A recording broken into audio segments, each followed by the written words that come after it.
à tous. Du coup, je suis Julien Hudelot, je suis docteur junior en cardiologie au CHU Amiens-Picardie et j'ai la chance de commencer ma thèse de sciences en collaboration entre l'hôpital Lariboisière et le CHU Amiens-Picardie. Et donc, du coup, je vais vous présenter le projet César. Ce n'est pas mon projet, hein, ce serait hyper réducteur de le réduire juste à moi, qui est un projet porté au sein de l'hôpital Lariboisière, et les modalités d'intégration de l'échographie, notamment dans l'évaluation multimodale au niveau cardiaque.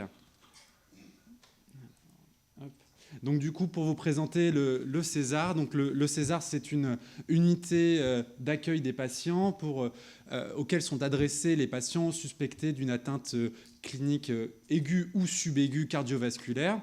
Donc c'est une définition qui est assez large. Donc on va avoir un ensemble de patients adressés par un ensemble de praticiens assez différents. Vous allez évidemment avoir les cardiologues de ville, les médecins généralistes de ville, mais vous allez aussi avoir d'autres services de l'hôpital, que ce soit le service d'accueil des patients aux urgences, les services de médecine interne, d'anesthésie, qui vont avoir besoin d'une expertise cardiovasculaire particulière.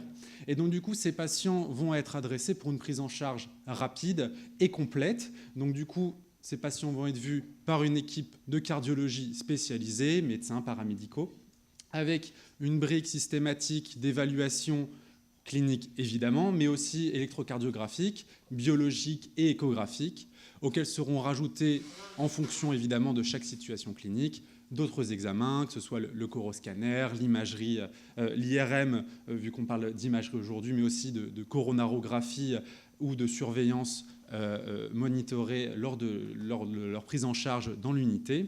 Donc du coup, vous voyez qu'on va avoir une prise en charge la plus complète possible, et ce dans un temps réduit, vu que l'objectif est une prise en charge avec une intervention thérapeutique ou un diagnostic dans les moins de 2 heures dans cette unité.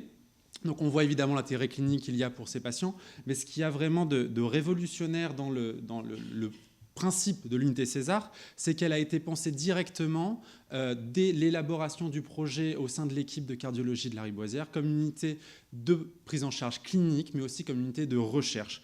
Pourquoi ? Parce que l'objectif est la collection en temps réel des données cliniques enregistrées dans le dossier médical des patients directement lors de la prise en charge. C'est-à-dire qu'à partir du moment où des informations cliniques, des mesures vont être réalisées, une fréquence cardiaque va être mesurée, toutes ces données vont être enregistrées directement sur une base de données à type de cohorte prospective.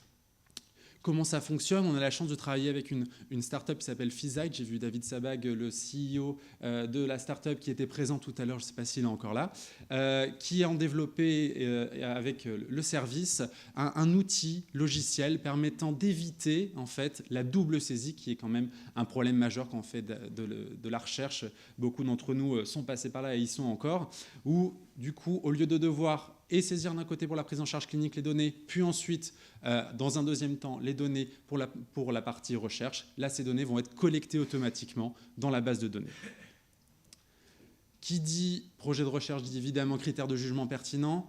L'intérêt aussi de cette unité, c'est qu'on souhaite et on va faire un chaînage direct au SNDS, donc au Système national des données de santé, pour obtenir l'entièreté du parcours de soins du patient, rétrospectivement et prospectivement. Donc, c'est-à-dire qu'on va avoir l'intégralité des prises en charge thérapeutiques, qu'elles soient médicamenteuses, qu'elles soient interventionnelles, des hospitalisations, ainsi que du diagnostic de ces hospitalisations. Et aussi, évidemment, les modalités de décès et les causes de décès. Ainsi, l'objectif est d'avoir, du coup, une base de données très riche qui va permettre d'avoir une évaluation vraiment globale de toute l'histoire clinique du patient. Et avec une base de données aussi riche, on voit qu'on peut faire un terreau très fertile au vu de la diversité des données et des types de données différents pour implémenter des solutions d'intelligence artificielle, des algorithmes d'IA, pour pouvoir ensuite aussi, au vu de l'architecture de collection en temps réel des données, vraiment le patient est encore dans l'unité que les données peuvent être collectées à visée recherche, on peut imaginer ensuite des solutions de retour direct lors de la prise en charge du patient pour intervention. Et donc c'est toute cette architecture qui est pensée au niveau logistique, clinique, dans une visée double de prise en charge thérapeutique et diagnostique et de recherche. Et donc vous voyez que c'est un modèle qui actuellement est ouvert à l'hôpital Lariboisière, mais qui, dans la logique, a la possibilité et la vocation à pouvoir se répéter et à pouvoir être copié et adapté dans d'autres centres.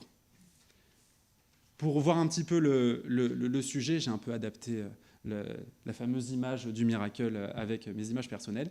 On voit que du coup, avec cet ensemble de données, cette vision globale du cœur, on va pouvoir intégrer des examens comme l'échographie et les mettre vraiment à la rencontre des différentes modalités d'évaluation cardiaque. Vous allez évidemment avoir la clinique, ça paraît assez logique, mais ça c'est quelque chose qu'on fait déjà régulièrement en recherche, mais pouvoir faire l'intersection de tous ces éléments dans les prises en charge des patients pour faire une rencontre vraiment multimodale. L'intérêt aussi de cette architecture, c'est que non seulement les données tabulaires, donc les données de mesure, les données par exemple de volume de ventricule, les données de fréquence cardiaque sont intégrées, mais il va y aussi avoir la collection en temps réel des données brutes, c'est-à-dire les tracés des électrodes sont collectés, les images en DICOM sont collectées, tout cela toujours sur une architecture automatique pour nous faire gagner du temps et être efficace tout en étant robuste.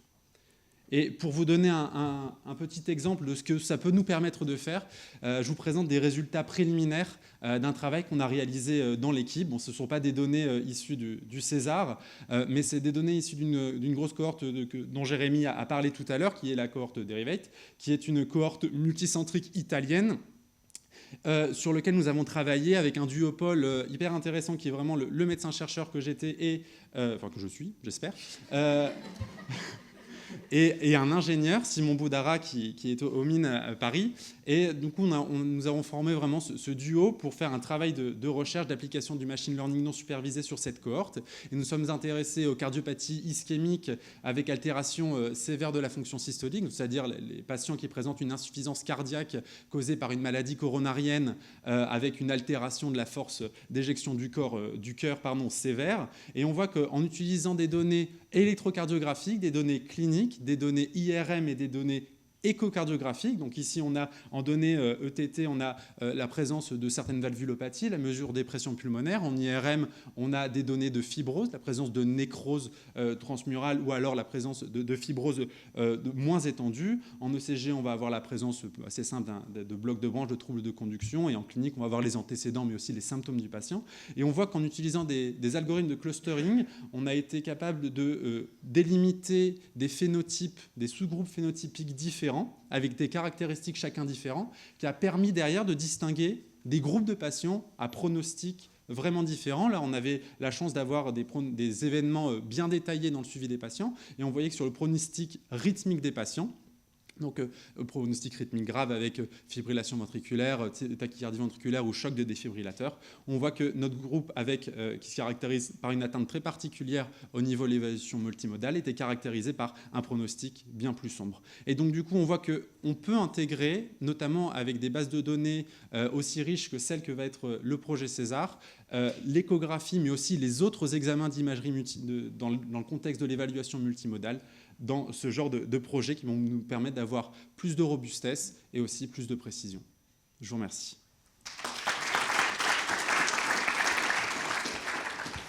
Merci beaucoup. Est-ce qu'on a des questions dans la salle ? Bonjour, donc Ewan Evin de GTSO Systèmes. J'aurais une question pour vous par rapport à l'échographie. Donc c'était pour ça, c'est l'échographie transthoracique, mais c'est pour savoir quel type d'échographie. Parce que je vois que vous récupérez les données aussi des urgences. Donc, est-ce que vous récupérez aussi tout ce qui est on va dire en portable, etc. Ou alors c'est uniquement la partie, on va dire, plus proche d'un échographe de consultation qui a une qualité vraiment différente, enfin, meilleure qualité que celle ambulatoire? Alors, merci beaucoup pour la question. Et c'est en effet une partie pertinente aussi du projet César qui n'a pas été présentée sur les diapositives. Mais on a un partenariat avec le service des urgences et notamment de toute la partie extra-hospitalière, donc c'est-à-dire le SAMU vraiment qui se déplace au chevet du patient. Notre objectif est aussi de récupérer ces images qui ne sont pas non plus des images faites par un échographiste cardiologue formé, mais qui ont un intérêt parce que c'est des urgentistes formés à l'échographie qui ont parfois une valence échographique importante et des compétences. Et l'objectif est derrière d'utiliser ces données, parce que ça reste des données de soins, ça reste des données de prise en charge de patients, et on souhaite les utiliser justement pour pouvoir les intégrer dans des projets de recherche et des projets de développement. Donc on va avoir en effet d'un côté, en grande majorité, les données échographiques très standardisées d'évaluation cardiaque classique, mais aussi d'autres données supplémentaires en plus petite quantité, mais tout de même présentes pour d'autres projets et les intégrer même ensemble.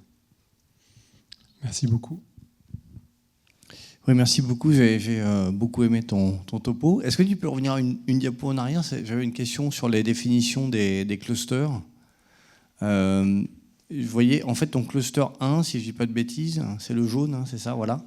Il a l'air d'être plus drivé que les autres par des caractéristiques cliniques particulières, c'est ça, du diabète, de l'hypertension. C'est ça qui le différencie des autres? Merci beaucoup pour la question. En effet, il y a des paramètres cliniques qui sont assez différents sur ce cluster qui est plus grave. On a en effet au niveau des antécédents des antécédents plus lourds à ce niveau-là, avec des facteurs de risque plus importants. Pour ce qui est des autres modalités, du coup plutôt paracliniques cette fois, on va avoir de la nécrose transmurale qui est moins importante, c'est plutôt le cluster 2. On va plutôt avoir une atteinte plus intermédiaire et avec plus d'atteinte de grey zone, on va avoir en quantité plus de grey zone. Et au niveau de l'échographie, ce qu'on trouvait assez intéressant, là c'est représenté de manière inverse, c'est des modalités qu'on est en train de changer, mais on voyait que normalement au niveau des clusters c'est inversé, on a plus d'insuffisance tricuspide, on a plus d'insuffisance mitrale et on a plus d'atteinte diastolique aussi, et qui drivait que ce soit ce pronostic rythmique, ça drive aussi le pronostic au niveau insuffisance cardiaque, ce qui paraît là plus logique, et au final on a aussi les résultats qui sont concordants sur la mortalité toute cause. Merci. Est-ce qu'on a une autre question? Oui.